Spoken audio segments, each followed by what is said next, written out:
Good morning, Paul Georgie from Allendale. It's June 30th, Thursday morning. The USDA released all their reports here this morning, and definitely a surprise. We're going to have corn market probably limit down at the opening, beans anywhere from 25 to 30 lower, and it may increase on the selling the closer we get to opening.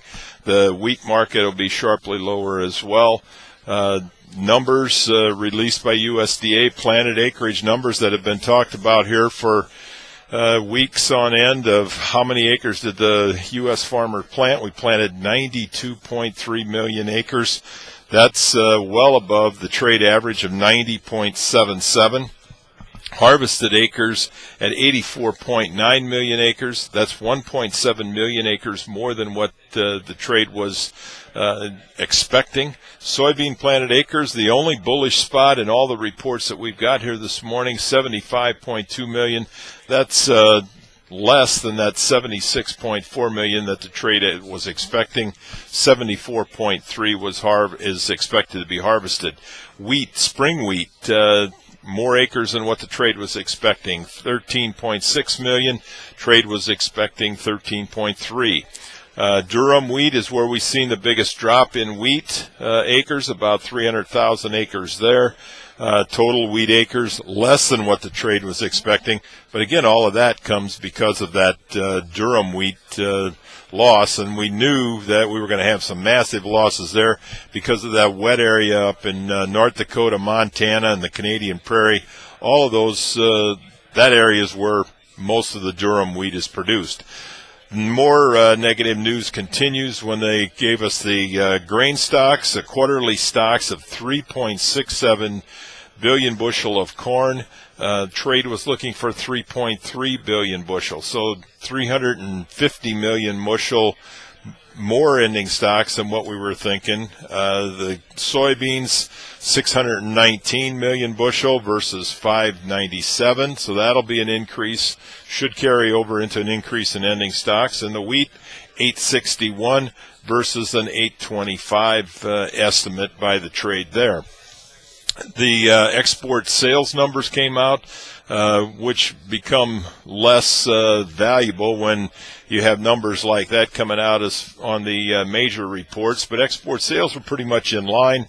The corn, 691, and the old crop, 242 on the new crop, right in line with expectations.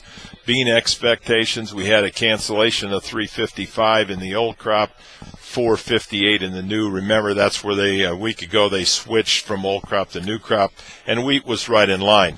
How's this all going to play out, or what is the real numbers here? It looks like producers planted more corn in our surveys, and I had mentioned earlier here over the last several days that producers were telling us that in surveys that we had done, they were planting more corn, more than what we expected even. And what it does, it gives us opportunity because it's going to increase demand. It's going to, however, cause some farmer selling, I think. As this market works lower, it will suggest to producers that we got to get some grain sold. That could lean on this market.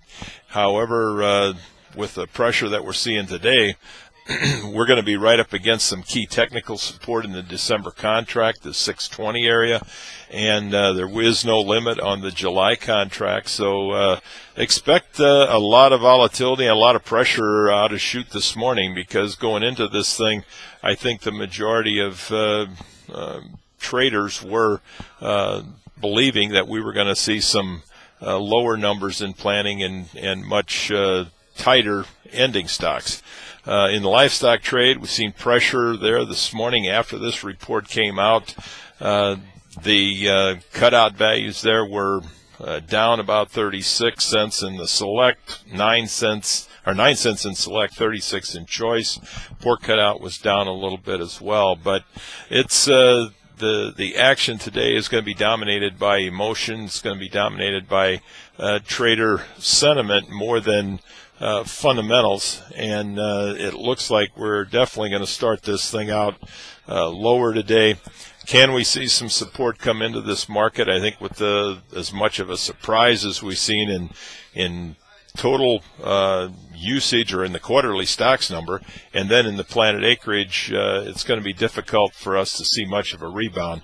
We've also got the economic situation. You've got Greece still in turmoil, riots going on over there, creating more tenseness among world traders, and that is another reason to keep some pressure on us here as we go into the end of the month and the end of a week. We're a holiday on Monday, so we can have some position evening there. So a lot of news out this morning. Most of it looks negative, and stay in touch with Allendale. We'll keep you updated on where we go from here. So have a great day. We wish you a successful trading day, and we'll see you tomorrow morning. Thank you.